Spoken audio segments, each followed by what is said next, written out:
Hi, I'm Sarah. Hey, I'm Francesca. Welcome back to Critical Babe Theory. What's up?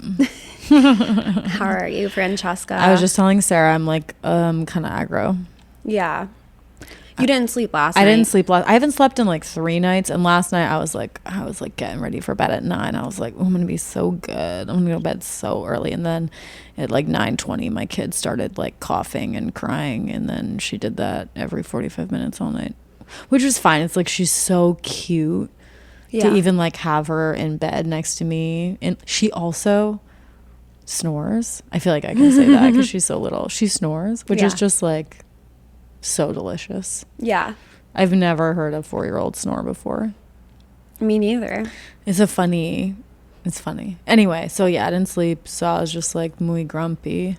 Muy Grumpy, and like kind of a bitch earlier today. As on the show, you have previously identified yourself, so you're just staying true to your... Yeah, I try to like keep it really, my scope pretty narrow. Yeah. Do you know what I mean, of who I'm a bitch to? Yeah. It was a little more generalized today. It was like a spray. It was like, you know, the nozzle when you're like, there's a different nozzles on your hose. There can be more directed one. There's a diffuse one. It was slightly more diffuse than ideally. You were a bitch in the rehearsal room. Yes. That is correct. Yeah, we're rehearsing for my play. It's called Escalation Time. And we're actually, next week, we'll have an episode out interviewing the director, Molly Shana Cohen. This is also an opportune time to mention. We're going to have a special discount code for Critical Babe Theory listeners. So we will put that in the show notes. Yeah. We really want your fine mind to come and participate in the show. I think you'd probably enjoy it. Definitely. Francesca stars in it. This is true. Yeah. Across from Scott Shepherd, who is amazing. An amazing actor. You may know him from Killers of the Flower Moon. Or The Last of Us. He played like the evil cult leader. I know people were really into that show. I personally don't watch shows that came from video games, but that's just a personal preference. My understanding was that one was kind of an exception. I know people dug it. I don't know. I'm just opposed. It's like very AI. Like, no, we do not need to get into AI. And it was not written by AI. I don't want to put any false accusations out there. Anyway, he's really good. And the play is going to be excellent. Explosive, I may even say. Do you want to just really quickly say what it's about? Yeah, so it's about 2 married Columbia professors who, after October 7th, unexpectedly find themselves on opposite sides of the campus protest movements. So it's like, if you've been thirsting for controversial theater that everybody else is too afraid to make, come. Francesca's got you covered. I have you. Come and join us, because we're willing to do and say the things that have been totally taboo for the last couple of years.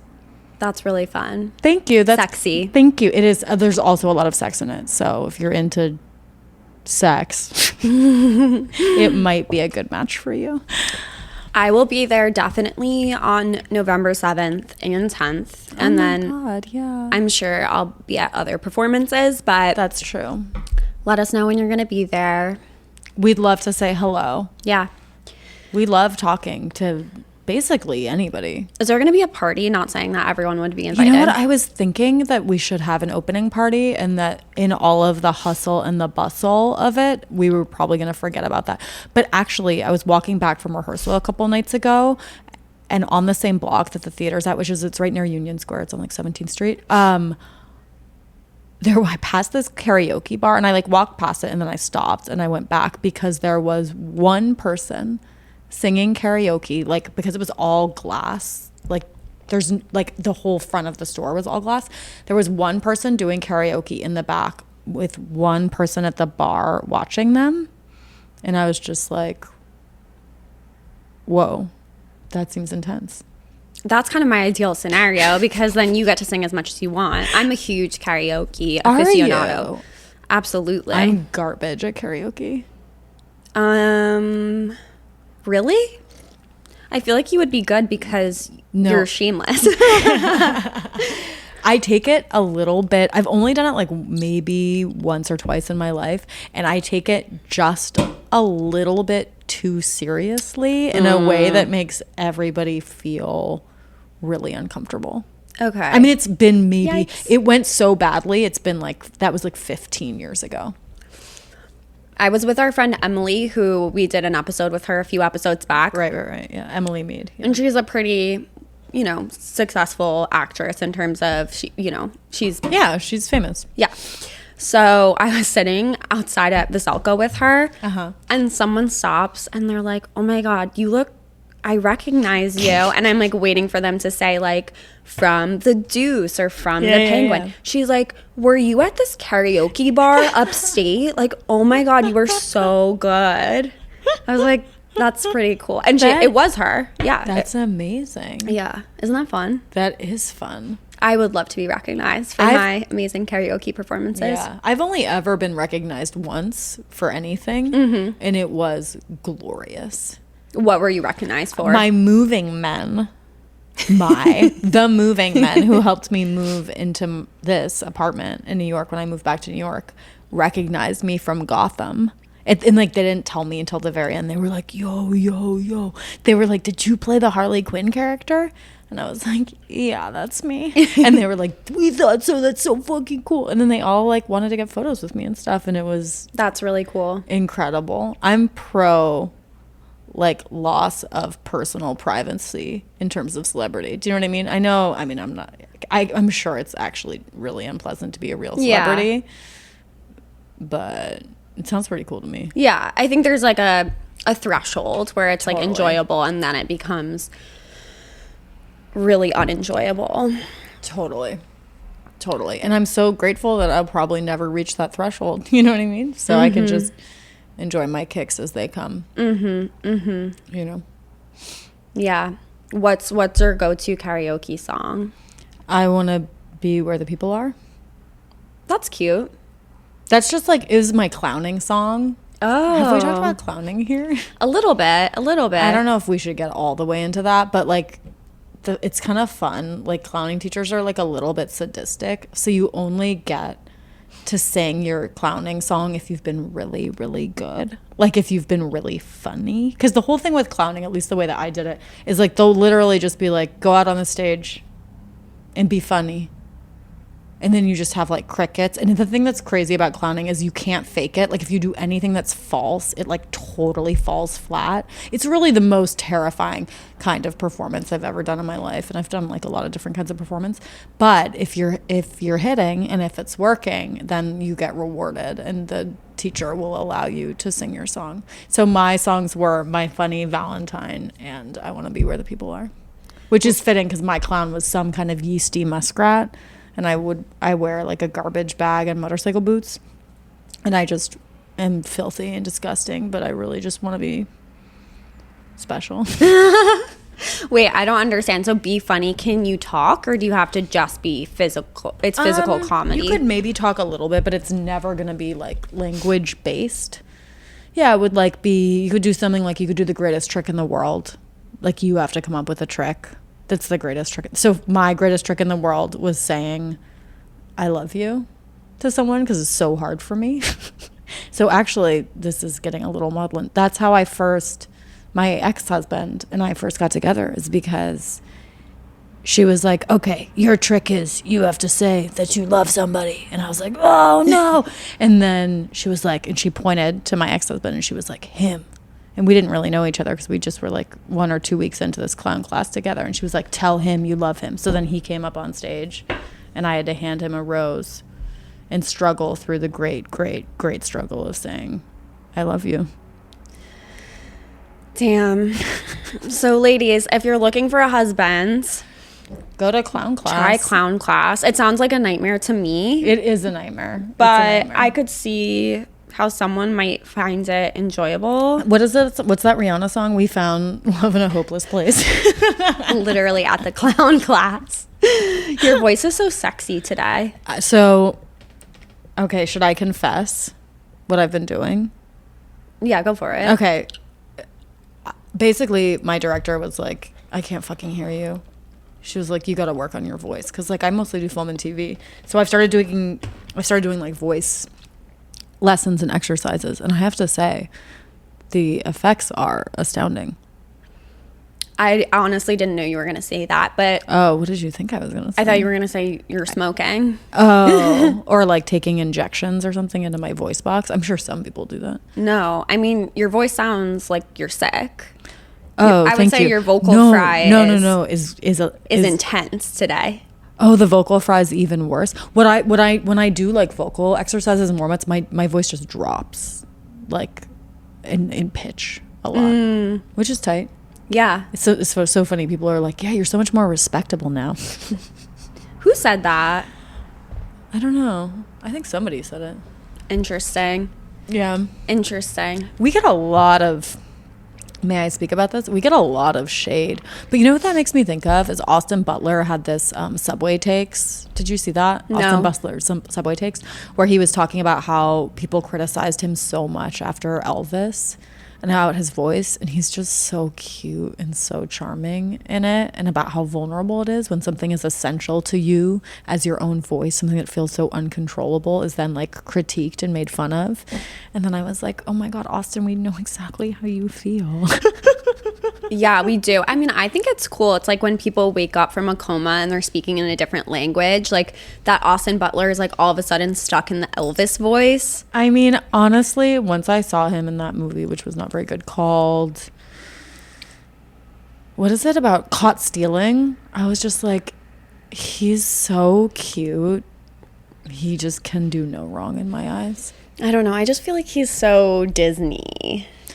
I know I usually hate the Disney folk, but he's just so fucking cute in that movie. It really bowled me over. I told Sarah my takeaway was like, I just need a big, dumb, cute boyfriend. Yeah. That's like all I need in life. Yeah. So what we all need in life. I know, right?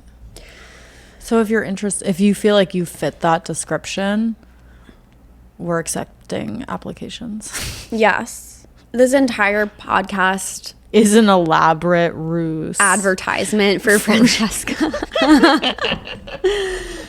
Did you listen to Lily Allen's new album? I didn't. I guess I have resistance to her. Okay. But I'm unsurprised. Why? I just feel like you generally have resistance to anything that is having a mainstream moment. Yeah, totally. But I'm like, I want to think there's some interesting reason, but maybe it's just that.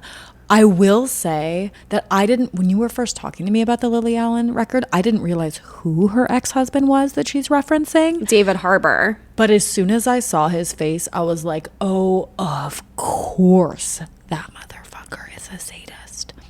He looks like a despicable, disgusting sadist, perverted by his success. Okay.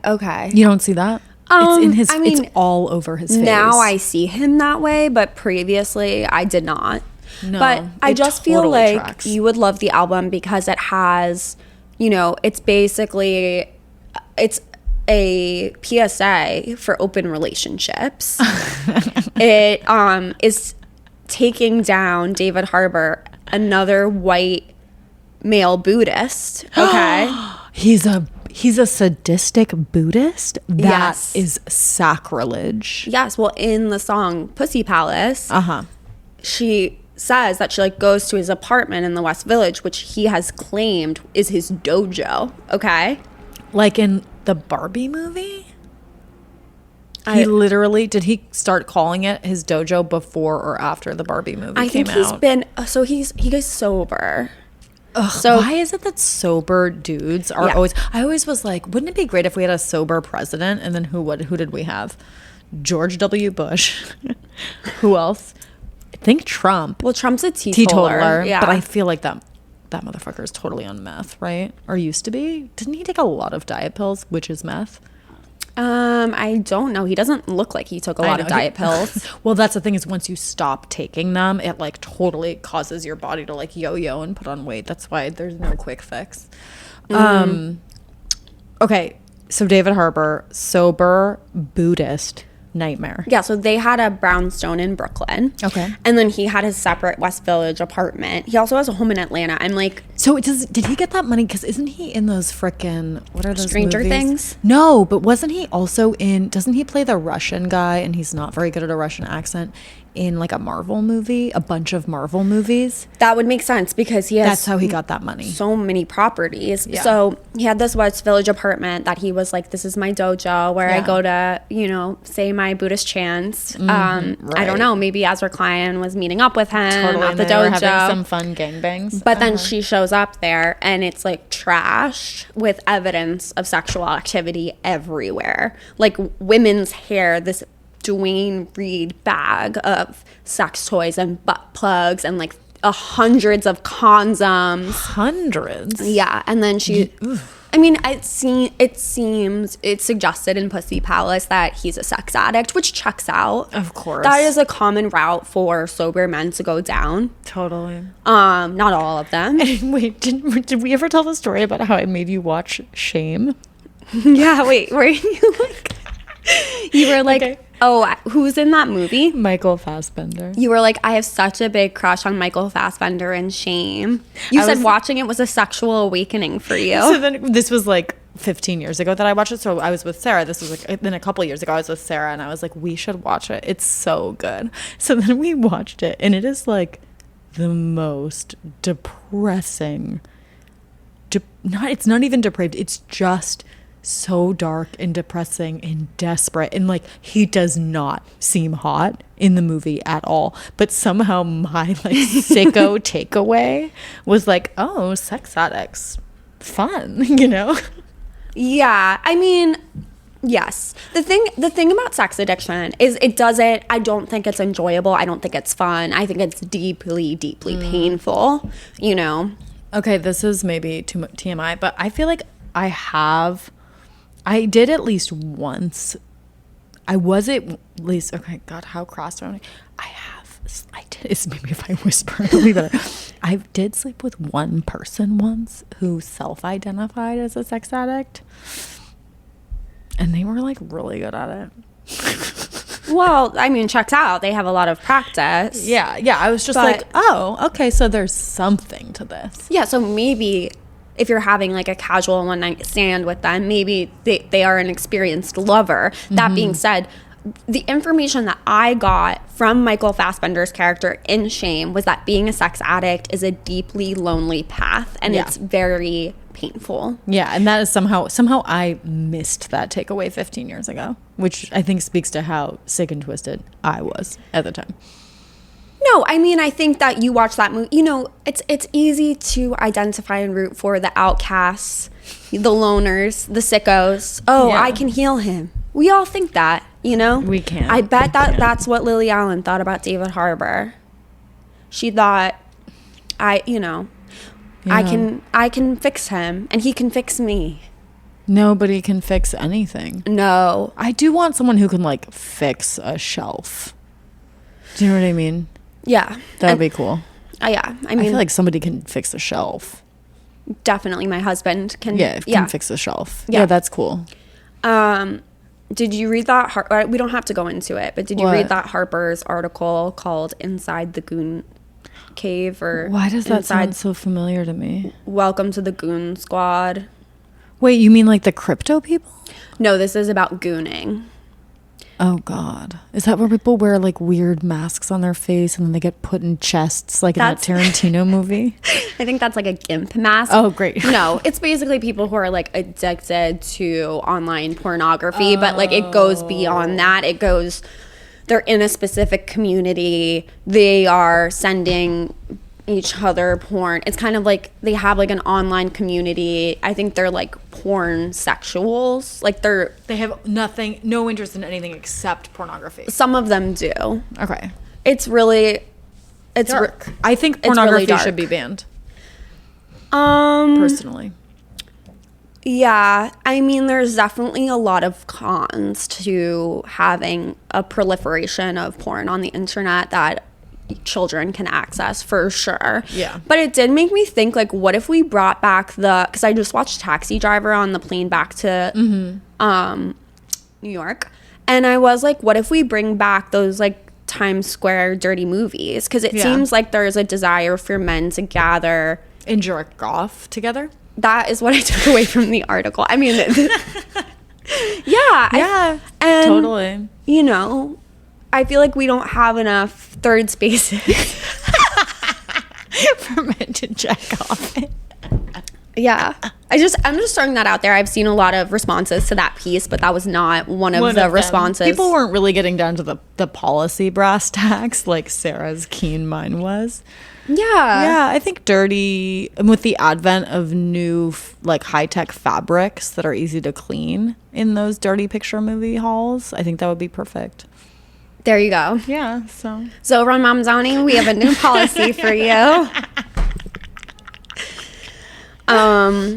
Should we get into we're going to talk about the mayoral race because we live in New York City. And polls are open. Did you vote yet? I have not voted yet.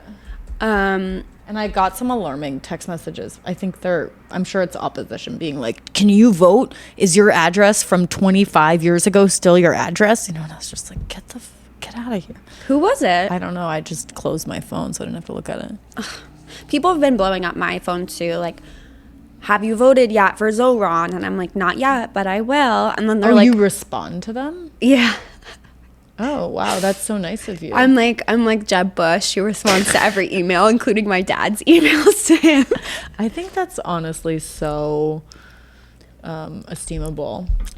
So esteemable. Well, here's another critical babe theory for you. Lay it on me. If you really want to pay for the bus, you can and you should. Yeah. Like, you could just give your fare to the bus driver. Yeah. Even if the bus is free. You know? You could do that, yeah. Yeah, so don't worry. Like, if you feel passionately that you personally want to continue to pay for the bus, I'm sure we can work out something. Yeah, pay for it. Because then I was having this kind of mind-bendy thought where I was like, maybe if the buses are free, somehow the MTA will have more money and the trains will get better. Like this kind of like shine here, polish there idea. I was like, because clearly what the MTA is doing is not working. So maybe they need the psychic shape up. I know, is this distressing? It's coming off of my headphones. Oh. No, isn't that weird? No. Maybe they need the psychic shakeup of making the buses free and then somehow everything else will go better.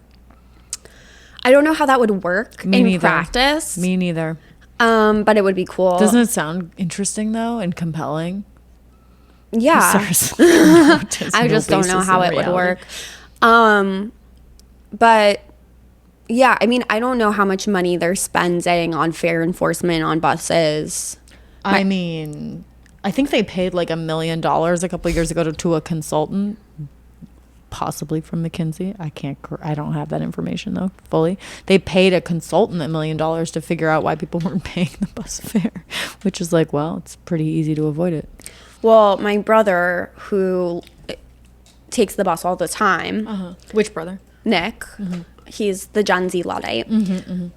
Part of his struggles as a Gen Z Luddite is he doesn't have a smartphone. I mean, that's his choice. You can use a credit card.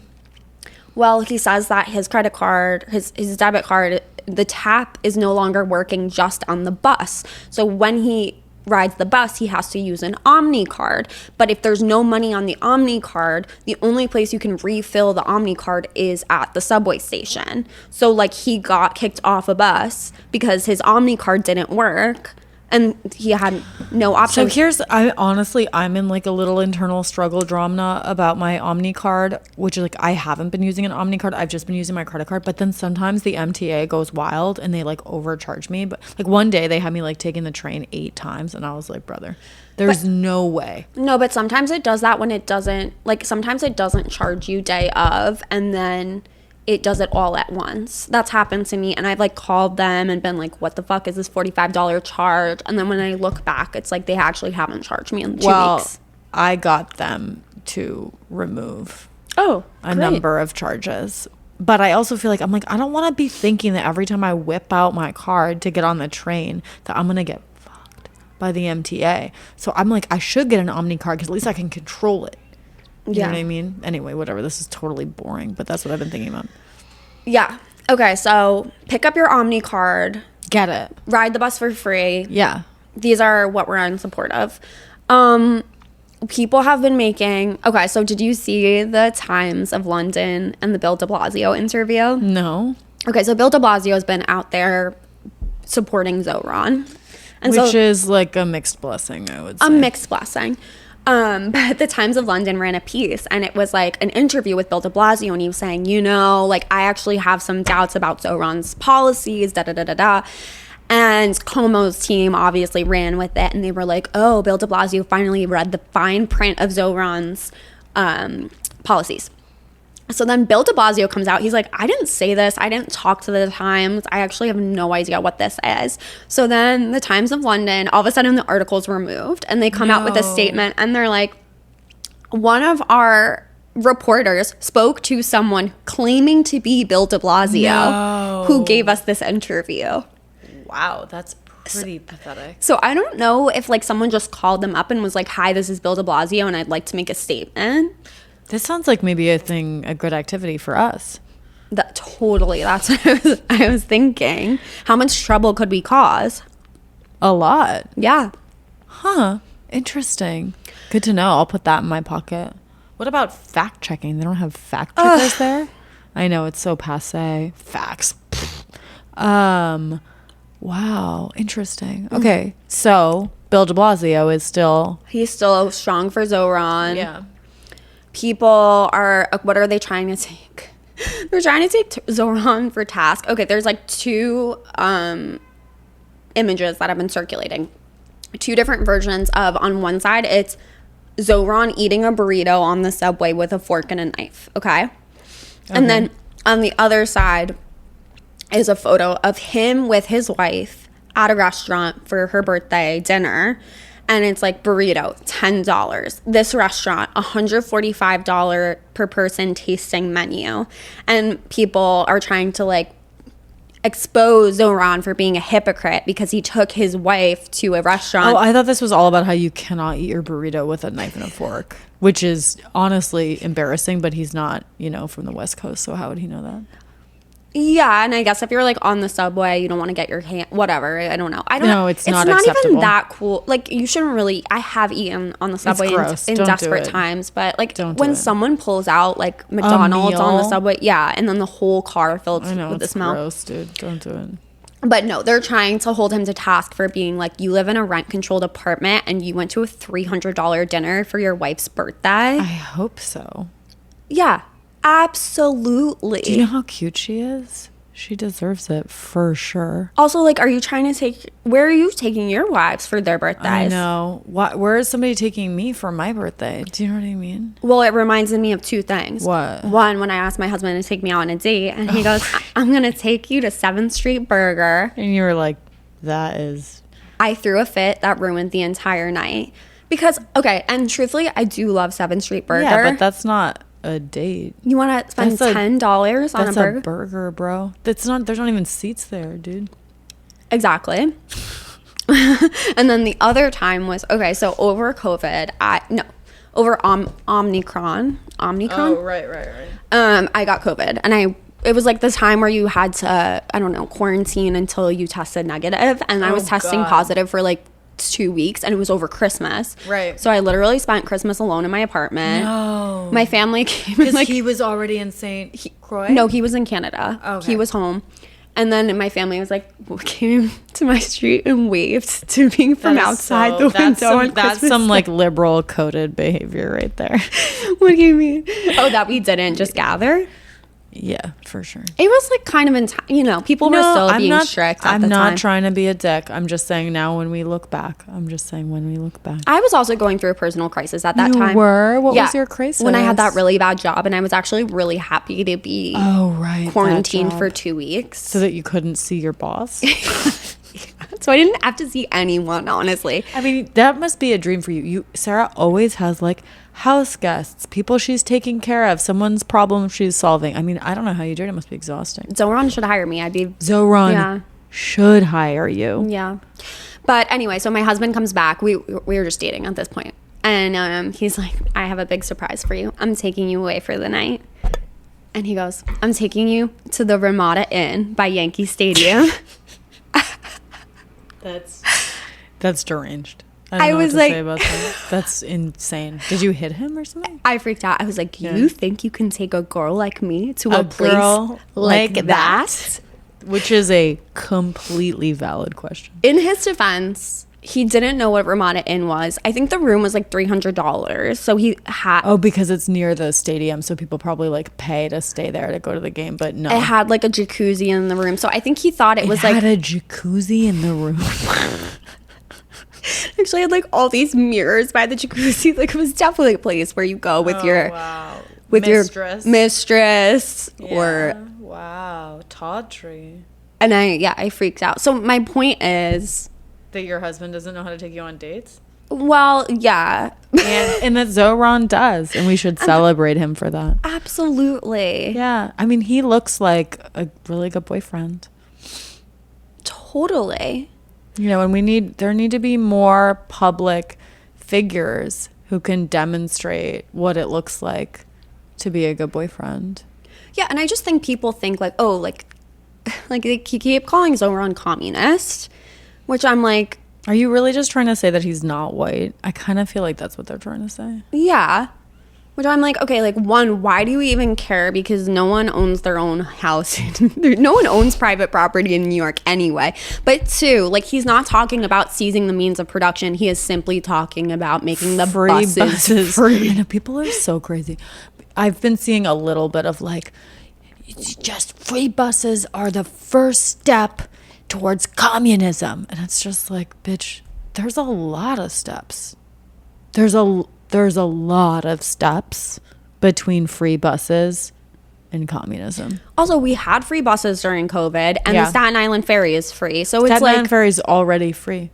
We already have communism breeding for generations here in New York City in the Staten Island Ferry. It's so funny because the criticism of him goes back and forth. Like in the same video that Andrew Cuomo did with this girl who's like started a Hot Girls for Cuomo thing, but as far as I can understand, it's just her. She's not that hot, and she's like literally a Trump supporter. But the same video, she was interviewing people about why they're not voting for Zohran, and people are like, because he is a radical left extremist communism, and then other people are like, his policies sound good, but they're just not realistic. And I'm like, there's no like, there's got to be something between those two things. Like, is he going to enact Sharia law, or is it just like what he wants to do are such great ideas, but it's just kind of too hard? Do you know what I mean? Yeah, they're totally bananas. They're all over the place. Also, like, I think we're in this new era, by us, I mean me and Sarah, of like, things are not working. We gotta throw paint at the wall. Why shouldn't we try free buses or rent freeze? What is the other main thing he wants to do? Childcare for all. Which we already had. And they just want to expand it. And I'll tell you. Well, Adams rolled it back. That's right. But people like that. Dude, of course they like it. I am utilizing it right now because you know how much it costs to keep a kid in daycare? How much? It is over $30,000 a year. That's like insane. That is so much money. That's insane. No wonder nobody's having kids. $30,000 to just get the ability to work? You know what I mean? It's insane. The ability to podcast? Yeah. You know? Yeah. So it's crazy. What of the other attacks on Zohran? I'm just going through the latest critiques of him. That he has a beard. That he's not a white person. Let's just get down to brass tacks. I think it's that he has a beard and that he's not a white person. Right? I mean, that's kind of what it's all about, don't you think? Totally. I don't know that a white dude running with his platform would be getting the level of hysteria that he's getting. No, absolutely not. And Cuomo did an interview with something Rosenberg, and Cuomo said, God forbid another 9/11. Can you imagine Mamdani in the seat? And then Rosenberg said, yeah, I could. He'd be cheering. And then Cuomo laughed and was like, that's another problem. So like, yeah, literally when you're saying that the mayor of New York City would be supportive of another 9/11? Yeah. Like, would you say that if he was white? Absolutely not. Absolutely not. But also, cheering? That just seems so... He's obviously way too... It's just like so beyond the realm of possibility. It's so hyperbolic. The criticism of him is so hyperbolic and divorced from reality. And I think that's the sign of how hysterical it is. I mean, I think they've pointed to things like that Zohran, Zohran is affiliated with Hassan Piker, who I think has maybe said something along the lines of, like... I know, but if you talk literally, that US motherfucker... how many hours a week does he stream? I think it's like was at 1.8 hours a day. 8 hours a day, maybe like 7 days a week. Like, if you're talking that long every day, you're gonna say some stupid shit. You're gonna just be espousing radical Islamic views, and that's just a fact. That's just show business. Totally. In his defense. And then he's also like, he's just big and cute and dumb. Do you know what I mean? Like, you can't really hold him responsible for all of his thoughts. No, obviously I'm firmly against 9/11. Make no mistake about it. We're really clear on that for sure. We support policies that don't lead to 9/11. No, yeah. Yeah. But then he did meet with that imam who also said something along the lines of, he just keeps, like, I think, talking to people who say that America deserved 9/11. And well, you mean like he talks to Muslim people because he's Muslim? Okay. No. Okay. But I will. I just feel like not all Muslims think that America deserved 9/11. Right. But I just feel like he's being criticized for just like talking to Muslim people. Yeah. And so he met with that imam who had been a character witness for one of the bombers of the 1993 World Trade Center bombing. Which, as Francesca said, like, when you need a character witness, who do you go to? Your mother and your priest. Yeah. But the super PAC supporting Cuomo, they put out an image of the imam with standing next to Zohran, and they put over it Jihad on NYC. Dude, Cuomo is so played out. I mean, I think the thing is, like, Cuomo's going to be absolutely fucked if he loses. Like, where does he go from here? I'm sure he has so much money. I know, but just, like, he is on this, he's on a quest to, like, fill his father's shoes. And, like, it's just going to be humiliating for him. You know what I want to know, Sarah? What is Chris doing? His brother. I think, isn't he still on? No, he got kicked off after Cuomo was disgraced over all of his false reporting about... I don't really care as much about the sexual harassment shit, personally. Whatever. He got a little handsy. You shouldn't do it. It's not cool. No. But what I think, the reason, like, is the COVID, the, like, cover up of the deaths, the assisted living stuff. But Chris Cuomo got fired from CNN after the disgrace and fall of Big Brother Cuomo from the governorship. It was because he had Andrew Cuomo on, and they did like a buddy, brother. They were always doing that shit. I remember because I was one of those fucking sheeple Democrats that would watch those like fireside chats that Cuomo would put out during the pandemic, where everyone you was were like, a Cuomosexual. Oh my god, that's so embarrassing. I would not go that far, but you know, I was like listening to him talk, and everybody felt comforted. All the Dems felt like so comforted by him, and look, I felt that too. You know, what a fool I was. Then for him to be like the leading Democrat to get us through COVID during Trump, and then to have it be that he was covering up COVID deaths is like too rich. Yeah. Too rich. Yeah. I mean, why is it? But that's what I like about Zohran. I think he's a man of principle. Yes, he's a man of principle. He definitely seems like he's making some compromises, including his decision to keep Jessica Tisch as the commissioner of NYPD, which I think... What are your personal feelings about that? She's a billionaire. Are you kidding me? Tish. I mean, you're right. Of course, why does she need a fucking job? Why does she want to work for the NYPD? Why can't she be a philanthropist or something? Yeah, I mean, look, I think there's a ton of corruption in the NYPD. Yeah. I think that, you know, like when Bill de Blasio was elected and he first addressed the NYPD, they all turned their backs on him, you know? So it's like such babies.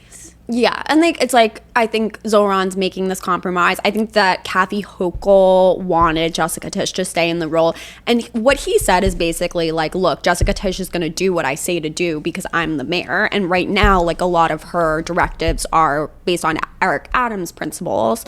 I think that she did come in saying that she wanted to like weed out corruption. I think she has done some of that. I mean, obviously, it's like I'm married to a civil rights lawyer. Like there's a lot of corruption. There's a lot of corruption. And yeah, and I think that like he said everything basically up until the point that was like, I made a compromise. I think he probably could have just come out and said that. Here's the thing. If it gets Kathy Hochul to approve the tax increases on billionaires, I'm all for it.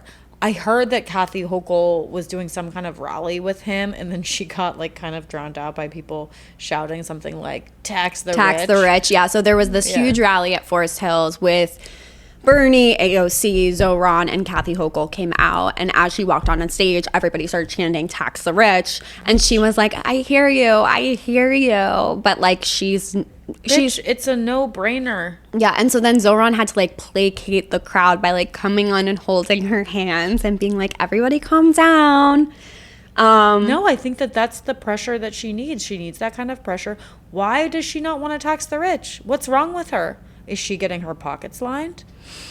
She's not a fucking billionaire, I hope. You know no, what I mean? She's definitely not a billionaire, but I mean, yeah, billionaires clearly have a lot of power. They just released like how much each person has contributed to trying to get him not elected. Yeah. Through various PACs. Let's just like, you know what would be so great if all those billionaires would just redirect that money towards arts funding, because Zohran's gonna win, but I would have loved a little more funding for the show I'm doing. Yeah, if Michael Bloomberg instead donated his $8.3 million to your play. Do you know what I could do, Sarah, with $8.3 million? You would have an amazing set. We could basically buy a theater. A brownstone. Yeah, we could just be putting on nonstop controversial essential art all the time. Michael Bloomberg. Oh, this is interesting, actually. The Tisch family donated $1.2 million against Zohran. That seems like a little bit of a conflict of interest, no? Yeah. Huh. Bill Ackman, obviously, $1.75 million. That guy is always up in everything. He's also Barry so Diller. tragic. Barry Diller, yeah, he's the worst. They're all terrible. You know what would be cool? I wish the Russians or somebody else was running like a honeypot scheme on all the billionaires to destroy them. Like honeypot, like with... Like hot Russian chicks. I would love to participate in a honeypot scheme. If anybody out there wants to enlist me, Well, hold on. Don't enlist us. Yeah, both of us. We're all like, we're open to, what are we open to? We're open to Democratic Party dark money. We're not really open to that. No. And we're open to becoming Russian assets. Honeypot scheme. Yeah, or American honeypot. Any country. I don't discriminate against any plot to take down billionaires. We're available. Yeah. Call us. Yeah, totally. So, I mean, I just feel like Michael Bloomberg, if Zohran wins this, it's like he put so much money into his own failed campaign. Now he's going to put so much. I forgot about that. I mean, whatever. Like, who knows? $8 million for him is probably like nothing. $100. I mean, that's why I really would love to get some fun. Yeah, exactly. Okay. Mm-hmm. Okay, so did he run for president? Yeah. Right, I forgot about that. It was a brief moment in time. That's crazy. Don't they have anything better to do? Curtis Lewa shows no signs of stopping. I have to say, love that guy. I know. That's what my brother said. He said, I wish that Zohran wasn't running so we could all root for Sliwa. I mean, he's definitely like said and done some pretty abhorrent things, but his personality, he has a great... At least he's a character. Yeah, he's a great New York character. Yeah. I love every time he refers to the subway as being his specialty. Like, just like lurking in a place wearing like a funny hat makes you an expert in that place. Like, if I went to the grocery store in a top hat and started kind of like prowling for funny business, I could say my specialty is the grocery store. I think it's cool. Yeah, I think it's cool. I do feel bad for him though, because the radio station that he has been his longtime home, he's been called to drop out by the owner of the radio station. Oh no, that's his bread and butter. Yeah, so he's like, you will never see me at these studios ever again. He's getting a lot of he says allegedly he's getting a lot of death threats, which is why he's really had to stop taking the subway and start taking Ubers. He's actually spent $30,000 on Ubers since February. Whoa. But he does live like in Canarsie, I think. Oh, that's where he has his one bedroom with all the cats? No, wait, doesn't he live on the Upper East Side? I thought he lives in Manhattan. Let me fact check this. I feel like he does live in Manhattan. Where does Curtis Sliwa live? What kind of name is that? Yeah, Upper West Side. Okay. Oh, so, he's a brother in arms up here. Okay, so I don't know why I guess he is probably going to Staten Island a lot. A lot of taxi. That's a lot. Why is he not taking a taxi? What's wrong with him? He's not going to take a token taxi? No, Francesca, because of his trauma, his PTSD. Oh, right. He was shot in the back of a taxi by the mob. And that's why he doesn't take taxis anymore. I'm so sorry, I forgot that. Yeah, it's triggering. Yeah, so what else? Blah, blah, blah, blah, well, blah. I guess Sarah's shirt says it all, but have we been clear that what we're coming... I mean, because I was thinking that this is sort of like, if you are going to vote, which you should, so if you're voting, which you will, I guess we're just kind of telling you who we think you should vote for.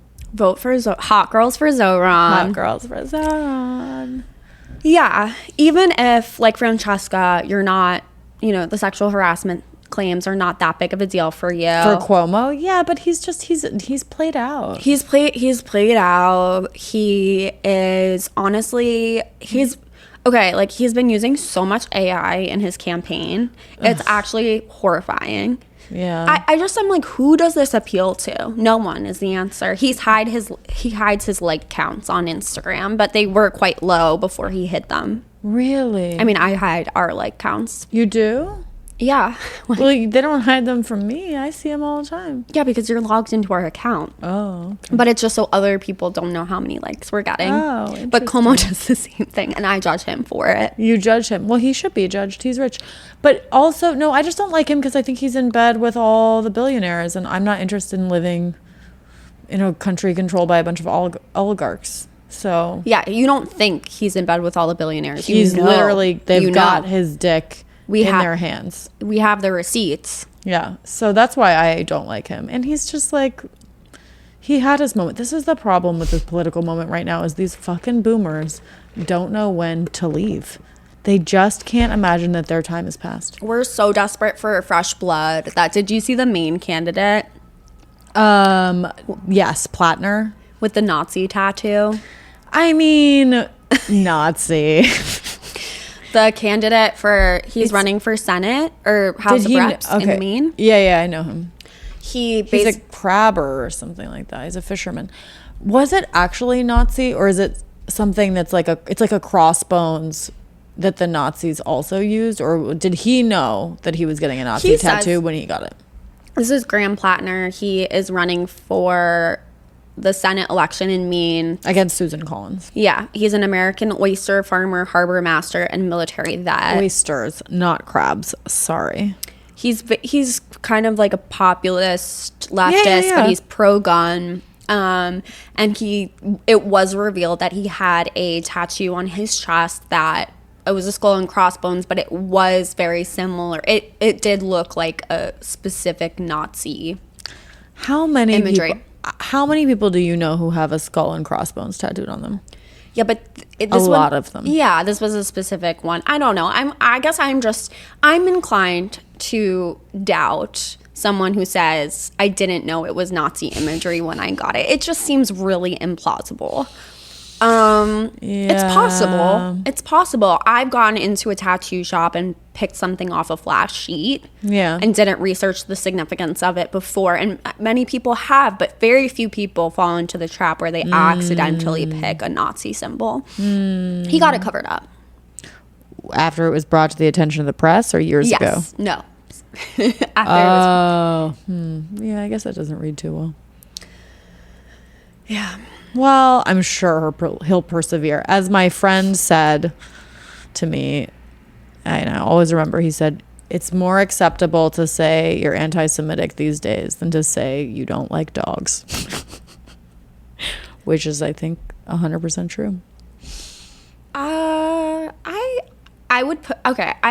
I agree. It's very hard to say you don't like dogs. I just mean like the social blowback you will get on the internet or even in a public party for saying you don't like dogs is so significant.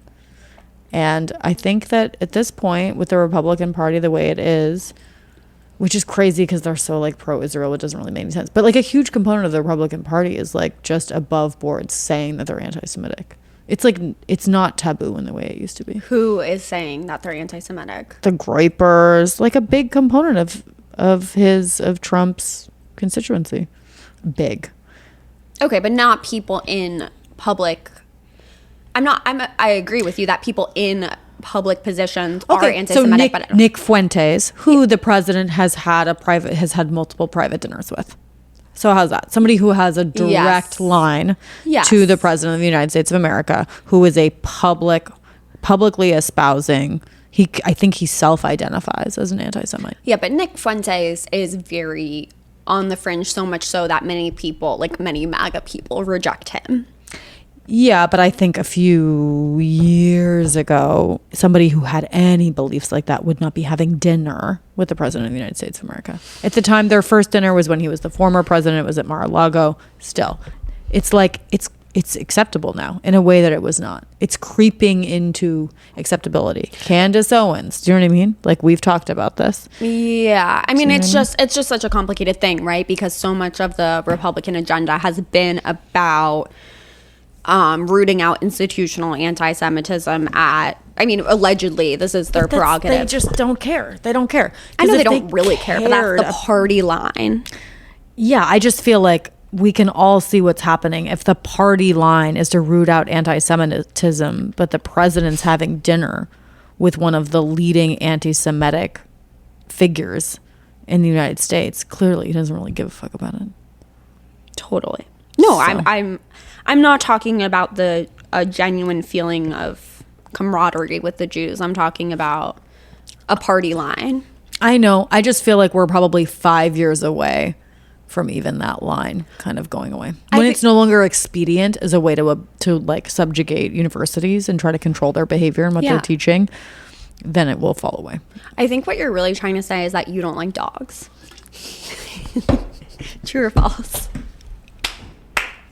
Sarah, I would never make such a public statement as that. I will say I like dogs, but the dog shit has gotten out of control. And if you're listening to this podcast, pick up your dog shit. I don't know if that goes far enough. I mean, I guess this could really end our chances of ever really getting anywhere with this podcast. I think people who have dogs should be taxed. A dog shit tax. I think there should be a dog shit tax. Yeah, I support that. Because you know what I experienced? So this is disgusting. It goes beyond dog shit in my neighborhood. And I think my neighborhood has the highest per capita dog ownership in the city. I believe I've read that before. There's dog diarrhea everywhere. Yeah, and like at that point, how are you supposed to clean that up? You can't pick that shit up. Yeah. And like people with their sick fucking dogs shitting all over the street. Do you know what it's like to have kids, little kids, where there's dog shit everywhere?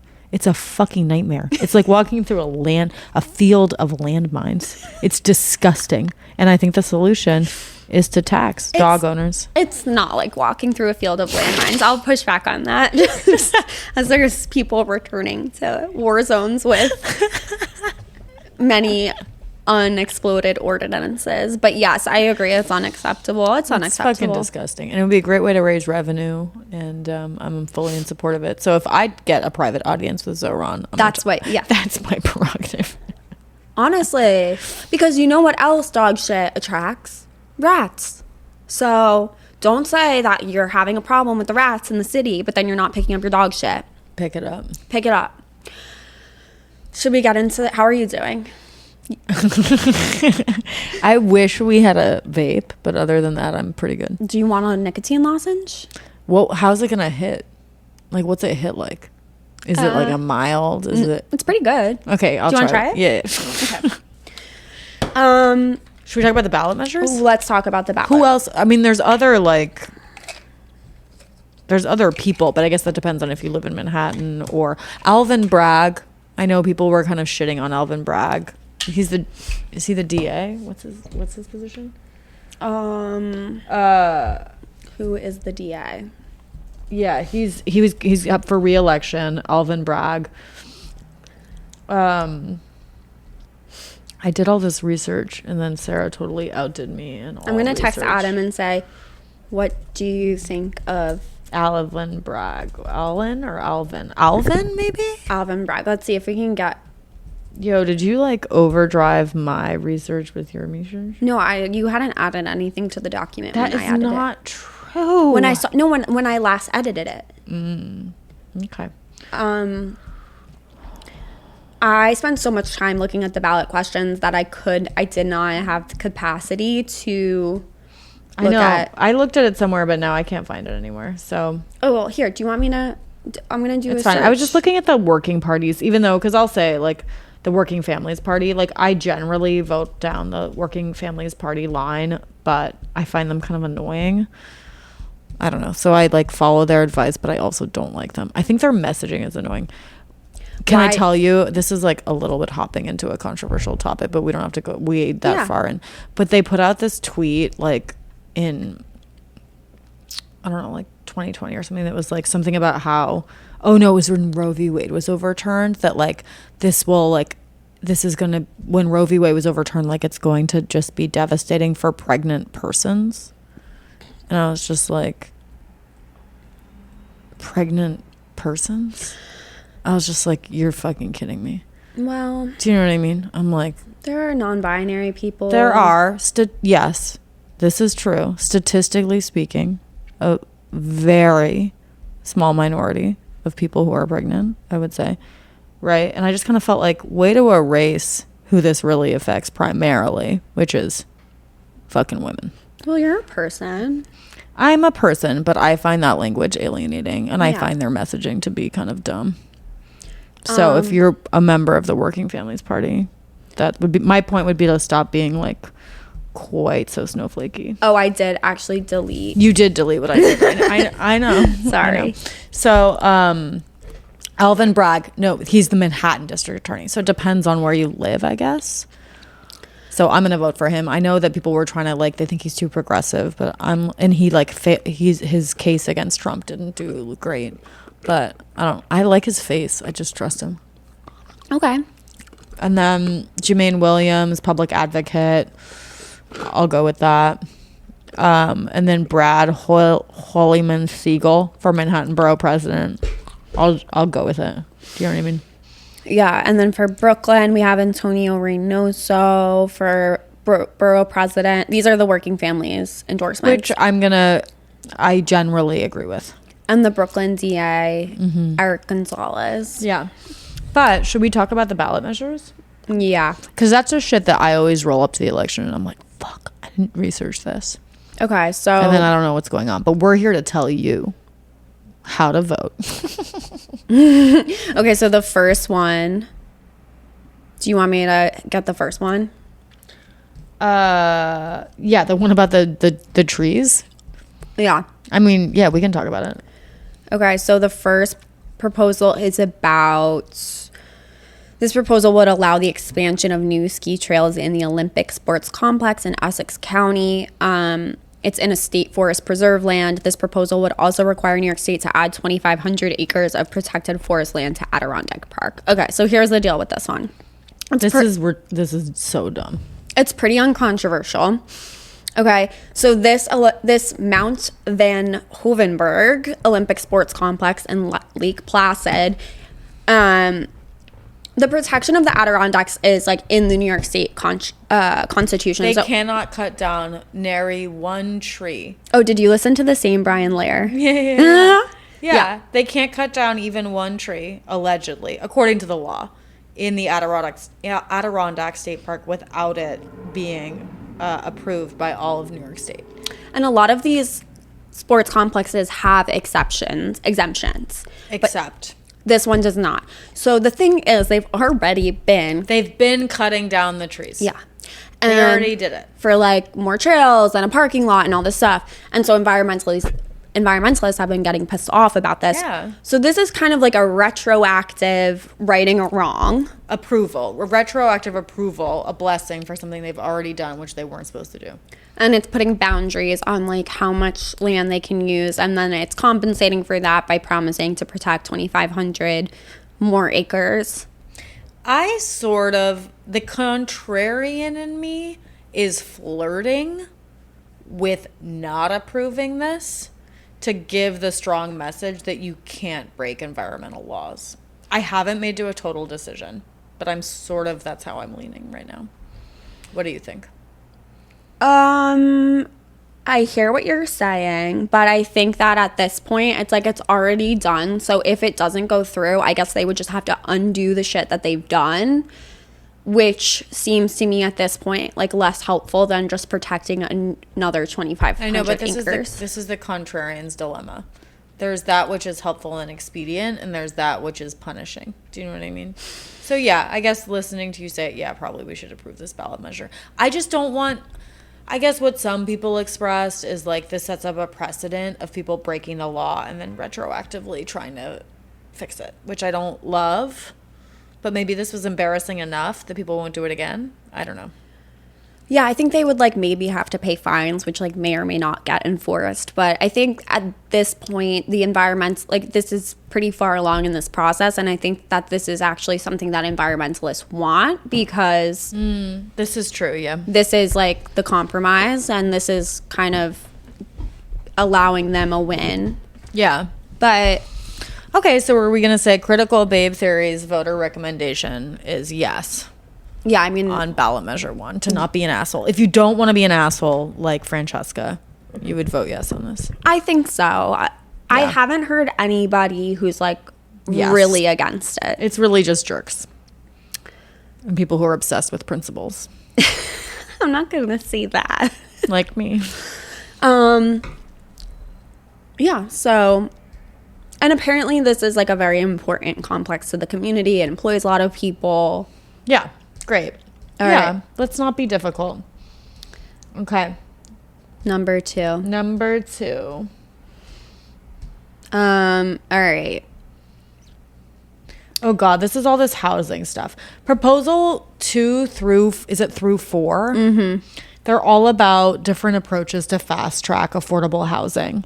So the yes vote would make it like just faster, would make it more accelerate the process for approving financing projects financed by the city to build new housing. Specifically in a dozen districts where the least housing has been built over the preceding 5 years. So there are certain community districts where the city council basically vetoes everything for various reasons, like kind of NIMBY reasons. Not in my backyard. Yeah. So what this would do is veto the city council's vote on mixed income housing developments in the bottom dozen districts. So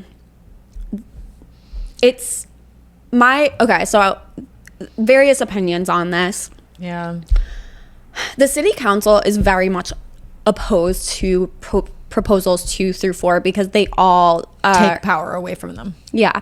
And they've been sending out a lot of mailers. You might have received one. Threatening mailers, may I add. On our taxpayer dollars, I might add. But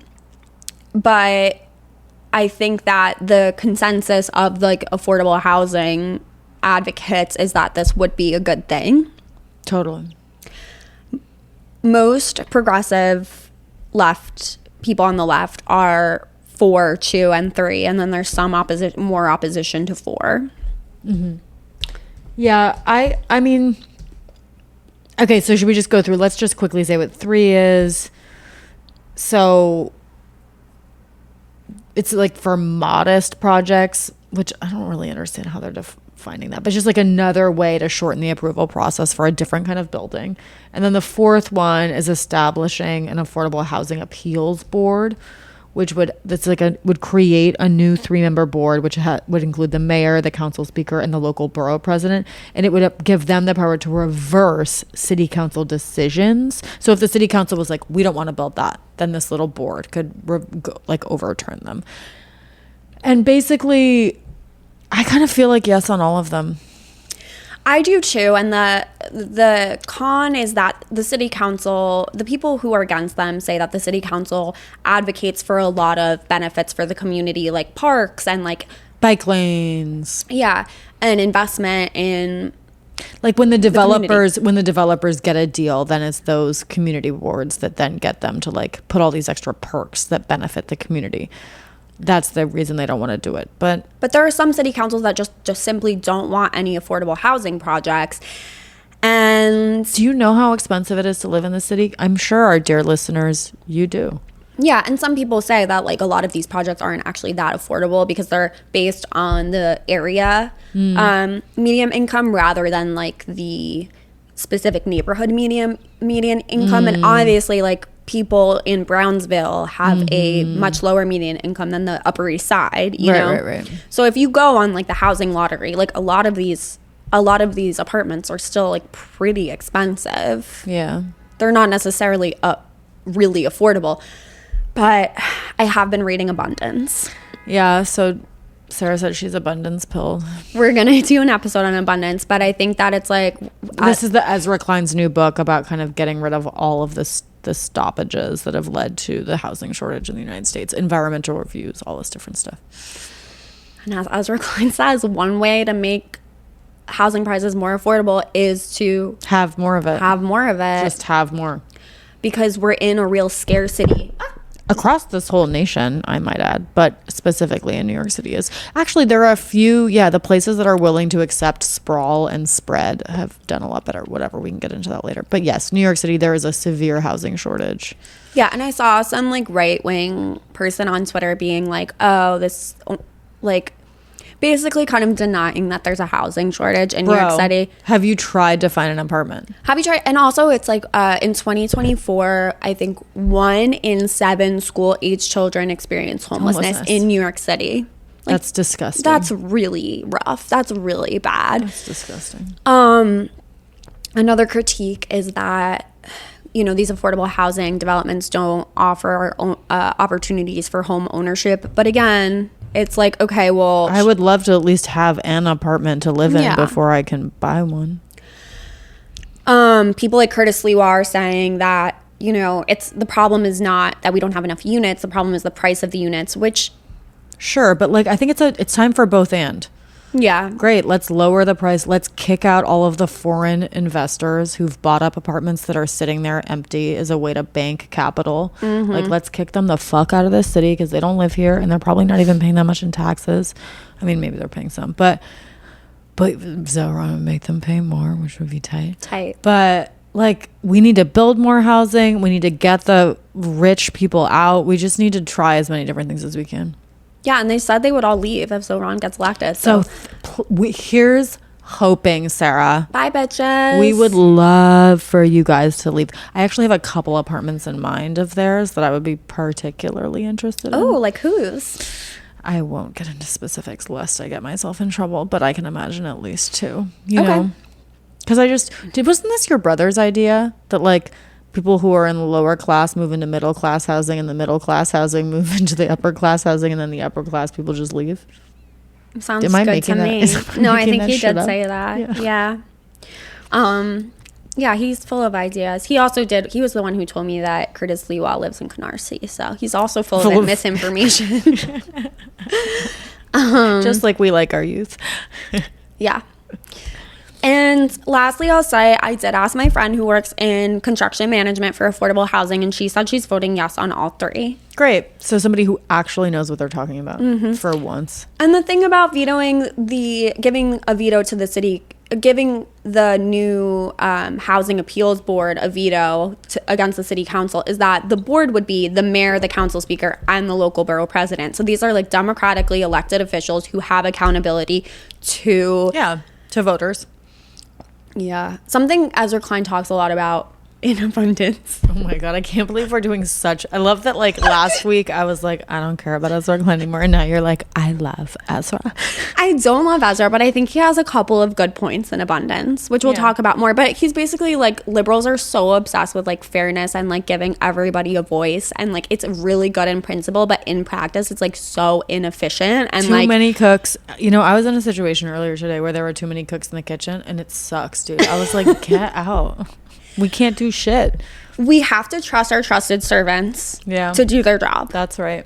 And I'm not talking about completely upending our system of checks and balances, but like I'm talking about we give these people our vote of confidence and then we let them have some power. Yeah. Let them lead. And like if you're against this, like are you like open up your home, you know? Do you want to house the homeless or do you want them to live? Come on. Yeah. Open those doors, baby. I'm housing the homeless right now. I have a homeless person living with me. You're always housing the homeless, Sarah. There's never a time when you're not housing the homeless. Okay, tight. The proposal 5, may I? Yeah, go for it. Create a digital city map. Yeah, no doy. Nobody's against this. Currently, vote yes. The maps are on, I think there's like 8,000 separate paper maps of the city. So this is such a great example of bureaucratic nightmare. Yeah. So let's say yes to proposal 5. Okay, proposal 6. This one's, we have more to say. This is more juicy. So proposal 6 would move local elections to the same time as the presidential election years. The idea of this is to get greater turnout in the mayoral race. I am staunchly against this. I think that if we can get a minority percentage of New York voters to put in a communist into power, the such moral as Zohran, minority, to enact Sharia law in New York City, then we should do it. Do you guys even know what Sharia law is? I feel like if you actually understood it, you would like it. I mean, I don't think burqas are sexy, but I'm on the record as saying hijabs are the sexiest of all religious garbs. You know what? When I went to Saudi Arabia, I was driving, actually. You were? Yeah. Are white women allowed to drive there? Women are allowed to drive there. Oh, now. Right. They changed that, yeah. And I parked the car and I locked it. And this guy goes, you don't need to lock it. It's really safe here. And you know why? That's because of Sharia law. You steal something. You're going to get your fucking hand cut off. Uh-huh. You say that you... shoplifting in New York City is so bad. Yeah, you don't want, you want some broken windows policing? Sharia law. That's 100% correct. Yeah, so I think, listen, in these partisan times, I think it's great to have an off-year election where we can focus on our local issues and not get distracted by the Donald Trump of it all. Yeah, because he's so drama-heavy. I think the mayoral race will become an afterthought. Now, it does cost... the New York City, is it the New York City Election Campaign Finance Board? Well, no. What it does, this is not even here. This is other information I got. It does cost the whatever organization or committee puts on, whatever city committee puts on the elections, it does cost them hella money to put it on a different year. It would save an estimated $42 million every 2 years. Yeah. So that's real. But it's like, what's more important? $42 million or a communist in power? Hard question. That's a hard question. Okay, who opposes this? Okay. I mean, I'm split now. That's a lot of money. It is a lot of money. The Center for Independence of the Disabled said higher turnout elections typically come with more investment in accessible poll sites, better training for poll workers, and greater outreach to voters. Also, Zohran would get 1 extra year if he gets elected. Really? Oh, interesting. I'm still gonna be a jerk and say that I don't support it. I think that, like, let's leave mayoral elections to those who really care. I'm undecided. Okay, so vote with your heart, but I would encourage you to vote no. Okay. That's my thought. But everybody, you know what? We're all consenting adults here. We can all make our own decisions. I hope so. Yeah. Wait, what do you mean? I don't know. Like, you think there are some gimps or goons listening who don't I was get to... going to say, like, underage. Oh. Some gimps who, like, don't get to decide who they vote for because their master or whatever tells them who to vote for. I found that part of... Which Tarantino movie is that? Pulp Fiction. I found that so disturbing as a teenager. Yeah. That somebody would want to, like, live in a box. I never really could get past that. Do they want to live in the box, or do they just want to spend time in there for, like, their own sexual desires? I thought they spent a lot of time in the box. I thought they were just in the box all the time, and then they get let out for like an hour a day. I haven't seen the movie in so long. I mean, it's like pretty good. That seems like it would be really... You would be really achy. Yeah, it sounds like a fucking nightmare, dude. It just scares me. Like, really weird shit like that scares me. I'm just like, what's... I just, like, I don't want to look deep into the heart of darkness of the perverted soul. Do you know what I mean? Which is, like, a big problem with the internet, is, like, it's always showing us the perverted soul. Yeah. Which kind of makes me think of this, my critical babe theory. Yeah. Let subcultures be subcultures again. I feel like you've said that on the pod. No, I think I just said it to you. Oh, okay. But if I'm repeating myself, fucking shoot me. But I just feel like what makes subcultures cool is that they're not the dominant culture. It's okay. Not everybody has to be into what you're into. Not everybody needs to know your lingo. Like, enjoy being specialized. You know what I mean? Because that's what really makes things fun, is that not everybody knows what you're doing. Yeah. And they could never get entree. And it's like you're in your own secret little world. And I just feel like... Keep your GIMP activities to yourself. And like, and then maybe it'll be even sexier for you. Like, this whole... Where everyone's forcing being a GIMP upon you. No, I'm just thinking of, like... I will admit it. I was briefly last year on the app called Field. Okay. And the way that people were claiming and planting their freak flag is like, baby, leave something up to the imagination. I think that is what Field is for, though. It was just so distasteful. It's very, like, a kink positive app. Yeah, I guess I'm sort of saying, like, you can be kink positive in your heart, but, like, maybe don't advertise it everywhere. Not even just kink, but kind of like just let's go back to the days when just a smaller group knew what you were talking about, and that was okay. You know what I mean? Like, this makes me think, which is even more annoying, and you can make fun of me. Like, there was a time when I was younger, like, that you're, like, I guess it would be your CD collection. Like, you could have, and before that, record collection, obviously, but that's not when I was a kid.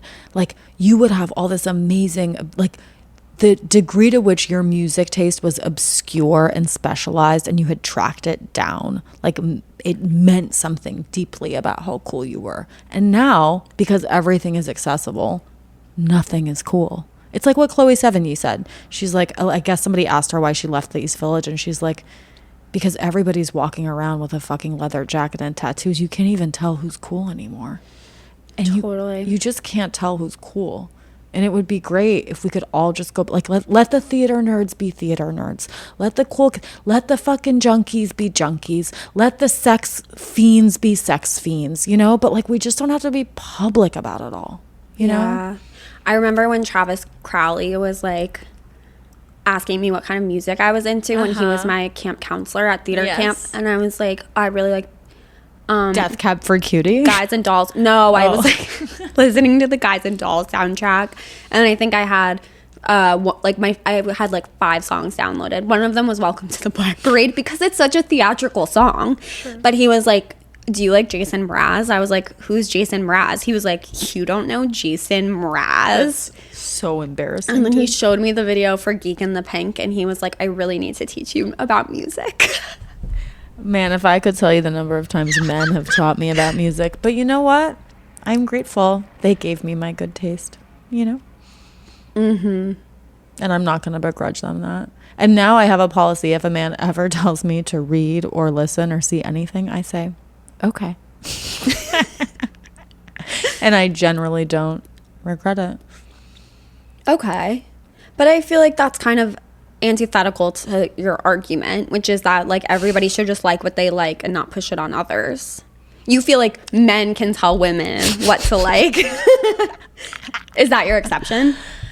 No, I mean, that's not my exception. I would say how about this? I'll always take like a personal targeted recommendation. I just don't, when they came out with like, this was so 2020, they came out with like the like required reading lists. It's like, bitch, don't tell me what's required reading. Do you know what I mean? Yeah. I just read Rejection. I heard it was devastating. Yeah, it fucked me up. Not I heard in it a like good way. it like really messes people up. Yeah, I had a meltdown at the Coliseum because I was. You were reading that while you were in Rome trying to get into heaven? What the fuck is wrong with you, Sarah? The first story, it's like a series of vignettes, and the first one is about this like this came out as a short story in some like Paris Review or something like that. So you might have read it, but it's called The Feminist, I think, and it's about this guy who like grows up and he's like really a big feminist, but he has small shoulders and he like can't get laid, so he ends up becoming an incel. And then at the end of the short story, spoiler alert, it's like insinuated that he like walks into a restaurant to like commit an act of violence. That is the most uplifting story in the book. Are you serious that he finally took it into his own hands and he's going to really do something about it? That's the uplifting story? No, it's not uplifting, but that is like the least depressing story in the book. Like it just gets so much worse from there. Yeah, I don't need that, I don't think. Do you think I need to read it? No, I think you would hate it because it's very like there's a lot of internet lingo. I actually didn't understand a lot of it. Yeah. Because I was like looking up like what does this mean? And it's like, oh, this is in reference to like an obscure tweet from 2012. Get a fucking life. That's what I would say to somebody who wrote that. It was longlisted for the National Book Award. I mean, nobody has taste anymore, so I'm not surprised. Oh, Mary was shortlisted for the Pulitzer. I really liked Oh, Mary. I thought it was entertaining.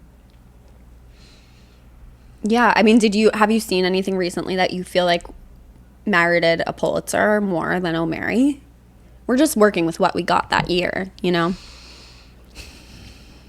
I mean, I'm literally reading stuff from like 100 years ago, so I guess I'm not really the person who can pass judgment on this. Yeah. But I would hope. You love an esoteric text. I do. Because I still am in this false Gen X mindset that my record collection speaks to the purity of my soul, you know? That's cool. It's not that cool. It's pretty annoying, but I can't shake it because I was brought up by those Gen X. They have such a bad attitude. Have you talked to one recently? They're such snobs. Are you Gen X? But are you kidding me? Definitely not. You're a millennial. Yeah, I'm a millennial, but like I had like older friends when I was a teenager. Oh. That like really formed and shaped my, and Gen X is all about like never selling out. Whereas like our generation is like, show me where to sign. I would love to sell out. I don't know. I feel like Gen X has really slipped under the radar. Like I don't have any Gen X in my life. How old is a Gen Xer right now? Late 40s, maybe mid to late 40s and older into like 60. Yeah, I have a lot of them. Okay. And they can be challenging. Yeah. I mean, I'm sure they think we're all insane. So every generation sort of doesn't understand other generations.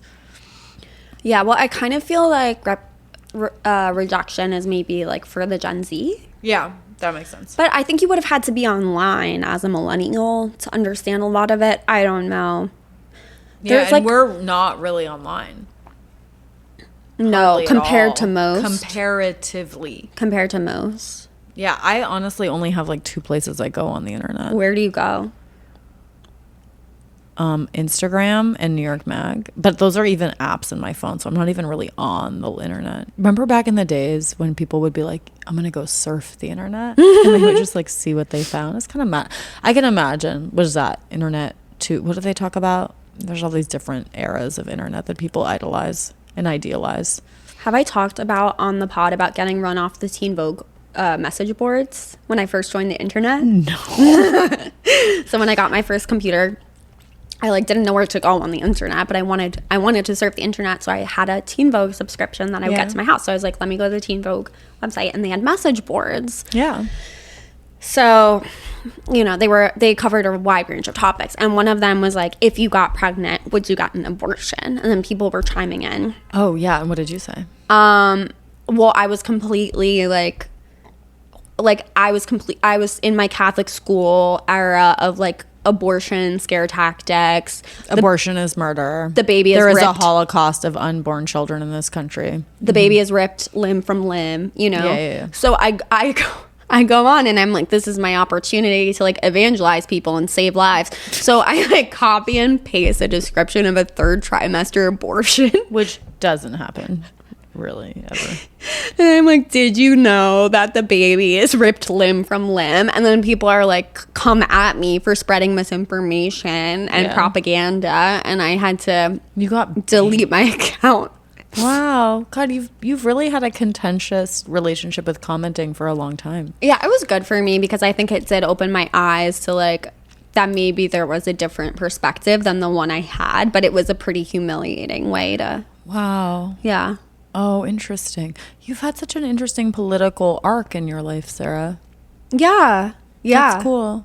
You're exactly what we're trying to do. What? Convert conservative Catholics into progressive communists.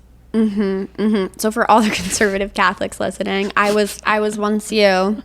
And look how fun it is. Look at where we are now, baby. You could join us. You know? Yeah. We're having a great time. Do you have to go? It's too late for me to go. It's too late? Yeah. I had to be there now. At now? What time is it? I can't read that clock. I'm on European time for some reason. 6 o'clock. Yeah, I had to be there at 6. Oh, You know what I really want to do is I want to eat some Mexican food. Okay. There's this place. Maybe we can end on this. There's this place where if you're ever trying to get some goat with cactus, I got you. There's this incredible place. I'm like, Sarah's like, that's disgusting. On Amsterdam and like 105th. Anyway. What's it called? You don't know. I don't know what it's called, but I've been eating that goat for going on 20 years. I don't eat goat. Why? Because I lived at a farm for a week run by nuns in high school. They're not baby goats. They're the old ass ones. We birthed baby goats and they're so cute. No. It's completely hypocritical. These are old ass string goats that are just going to be slaughtered and thrown away. I know, but I'm going to think about the baby goats. Okay. I'm not going to, you know what? Now is not the time to pick apart that worldview. That doesn't seem quite fair. But we encourage you have to vote. Vote. You have to vote. Even if you don't agree with us, I guess you could vote too. No, don't vote. Don't vote. I think we've answered everybody's questions, right? Yeah. I guess I have a final. Here's what else you need to know today. Tell me what else I need to know, Sarah. SNAP benefits are about to expire. 1 in 8 Americans are on food stamps. No, wait. I have to. Okay. What? There's actually something really important we need to discuss. I'll tell you after. 1 in 8 Americans are on food stamps. A lot of them are disabled, elderly, children, working adults who still can't afford groceries. Because if you work at Walmart, you may not be able to afford groceries. So SNAP actually is subsidizing, right, the wage theft done by corporate America.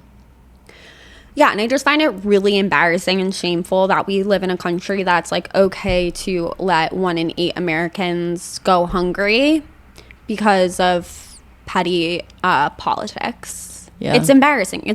We should be really embarrassed about that. I would use a different word. I would use ashamed. Yeah, ashamed, humiliated, embarrassed. Yeah. Absolutely. Okay, wait. So, have you seen the White House website? No. Oh my God, wait, I have to show you. Okay, so everybody, the White House is getting a redo. They added this new, America's Back. From what? The brink? Oh my God. JD Vance and his eyeliner is out of upsetting. control. But I don't know if they always had this because I've never felt inspired to go to the White House website. But I feel like this is a fun way to end. It's totally crazy. Okay, so they have this history, okay? Yeah. Moments that made us, Road to Revolution, a timeline. Okay, so it's like all That seems pretty normal, kind of. Wait, where is this timeline?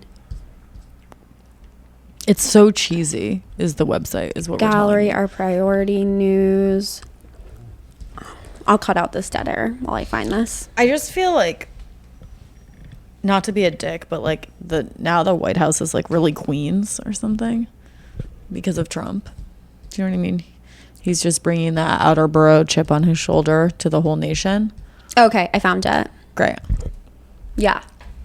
Okay, so major events timeline on the website. Okay, it starts with designs plans commence in 1791. George Washington. Rebuilding of War of 1812. Addition of South Portico. Addition of North Portico. Okay, this might have all been on the website before. Addition of the West Wing. Addition of the Oval Office. Rose Garden. East Wing. Total reconstruction. Adaptation of the briefing room. Bill Clinton scandal. Okay. That's on the timeline? Why is that on the timeline? 1998. It's a photo of Bill Clinton with Monica Lewinsky. It looks kind of photoshopped, actually. Do you see that? I think that maybe they like lightened it or something. No, that is not a real photo.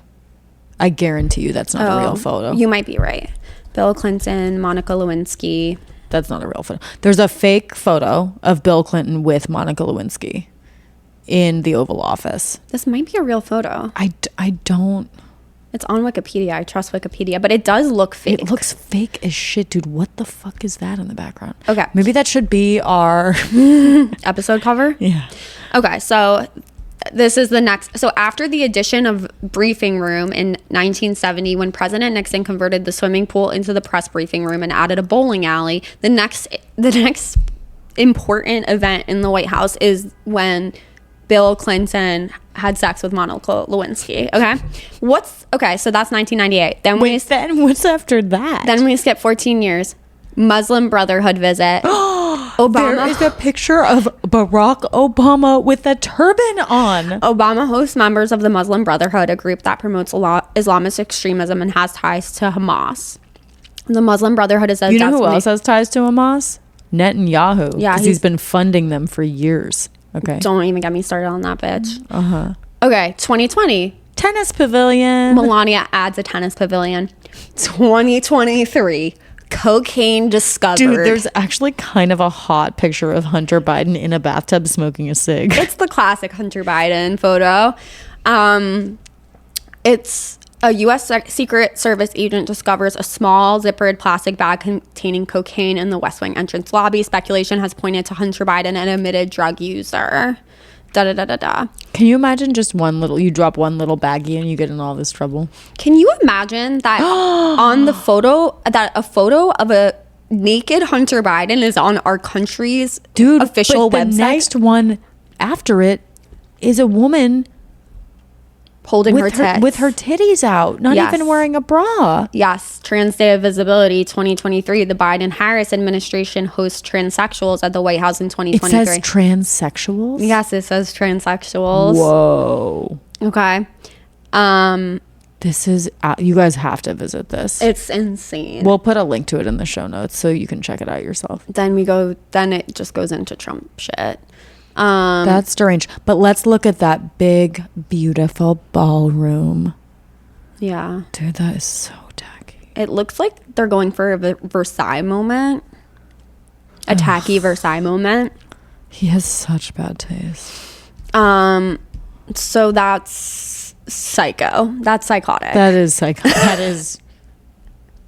You're worried about communism and free buses? You should be worried about the White House website. There's also because there's just titties on it. There's titties. There's a Hunter Biden. There's a naked Hunter Biden smoking a stick, and there's a doctored photo of Monica Lewinsky. They are unleashed, man. What if let's you know what I've been thinking about, which I think we need to talk about at some point. Is it time to throw away Democrat and to just become independents? Anyway. Well, I'm going to say no, because did you read that insane article, the interview with Isaac Chotiner with Karine Jean-Pierre? No. Okay, we don't have time to get into it, but I really recommend reading it. She was the White House press secretary under Biden. Oh, God. The headline is Karine Jean-Pierre feels that Democrats were so mean to Biden that she is becoming an independent. He's such a good interviewer because he actually like holds people to task for what they're saying and just lets them talk and kind of like exposes like how fucking stupid people are. Okay, so you're saying independents are now getting bad press because of this ridiculous interview? Yeah, I mean, that's kind of... Okay, so let me take it back. Let's not use Democrats anymore. Let's just say the left. What if the left was as unleashed as Trump? What would that even look like, dude? Because, like, all we're asking for is free buses and taxing the rich. Can you imagine if we were going full speed? The way that the Republicans are? Yeah, posting like titties on the White House website. What would be our equivalent? Yeah, it's so funny. Like you say that like it's so funny that you're like anti-trans visibility, but you're literally putting topless photos of trans people on the White House website. It actually makes no sense. Super visible, bro. So much visibility for trans people. Like, that's a lot of tits. Yeah, they're nice tits. They look great. They're very really bouncy in a way. Very revealed in that photo. That I wish mine were. You know, totally. Naturals just can't have they sink. They fall. Yeah, well, we're all subject to the whims of gravity, except like maybe Sydney Sweeney a little bit. I think she just has hers like no. No, she had them unbared and that really actually in so many different. I've seen her tits so many different times. Yeah. And that's show business, baby. There's show business, and they look great. But you know what? She's a medical natural anomaly, so good for her. Maybe she should be on the White House. Maybe she should. The White House page just becomes a goon cave. It's just like all tit photos. It kind of honestly already feels like a goon cave of bad queen's taste. You know? Yeah. There's this ticker timer countdown thing or count to what? Up to the ballroom being done. No, Democrats have shut down the government for 28 days, 18 hours, 7 minutes, 52 seconds. Right. So petty. Just because they want to give all those people in the South health insurance who didn't even vote for them. I mean, that's why the Democrats are kind of suckers. They're shutting down the government to keep the health care for the people who didn't even fucking vote for them. But you know what? And they deserve healthcare. We all deserve healthcare. It's actually, it's not a matter of deserving. It's just a right. It's just should be a right. But not in this country, baby. In this country, it's a privilege. We actually spend so much more on healthcare than in any other country.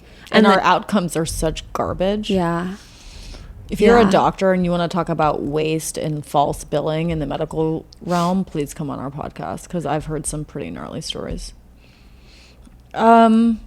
Yeah, and if the revolution needs to start with free buses and taxing the rich, so be it. Sounds good. Yeah. What's not to like?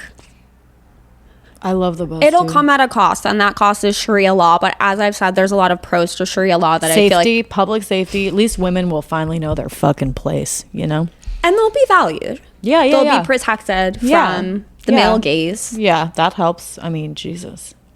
So, last thing I'll say, the ceasefire is back on after at least 104 people were killed in strikes across Gaza, including at least 46 children.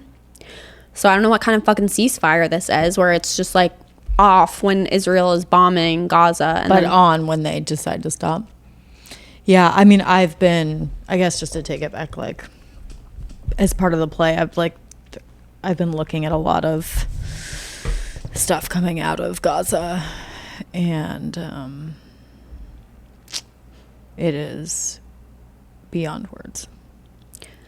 There is a new open letter going around that is that has specific demands from the New York Times to address their bias in their reporting, which is cool because I literally got so mad reading something today where they were saying like about this last strike. They were saying the Gaza Health Ministry reports, and it's like it does not distinguish between civilian and combatant deaths. that 46 children were killed, something to that effect. Oh, I know. It's so interesting because I just know so many child combatants in Gaza, especially toddlers. Yeah. Right? A lot of toddler combatants who work with Hamas, in my experience. So, yeah. But you know what? Whatever they need to do, what are their fucking names? I can never pronounce it. The Schulzbergers, people who own the Times. Whatever they need to do to sleep at night. If you need to identify children as Hamas fighters, you just go ahead and do that so you can get your 40 winks in, you know? Yeah. But we see you. And you know who really fucking sees you? God. God sees you. So true. And judgment day will come. And when Sharia law is here, we're coming for you. When we separate the wheat from the chaff, you will be found out. You think there's freedom of press under Sharia law? No, it's Allah's law. It's the law of Zohran, Mamdani, and Allah. Inshallah. Inshallah. Zohran will win. Globalize the intifada. As Sarah says, globalize the empanada. I didn't actually say that. You did actually. That was just what was heard. When I said like globalize the empanada, because I don't actually know what it. I didn't know what it was. Intifada. All right. Okay, we gotta get this girl to bed. Some goat. We gotta get her some goat, and we gotta get her to bed. Okay, well, thanks for listening, guys. We'll put information for Francesca's play and vote and subscribe to our Patreon so you can get more, so that more of us. Yeah, because the bus is not free yet. Yeah, we gotta pay for the bus. Yeah. So, okay. Well, class dismissed. Bye.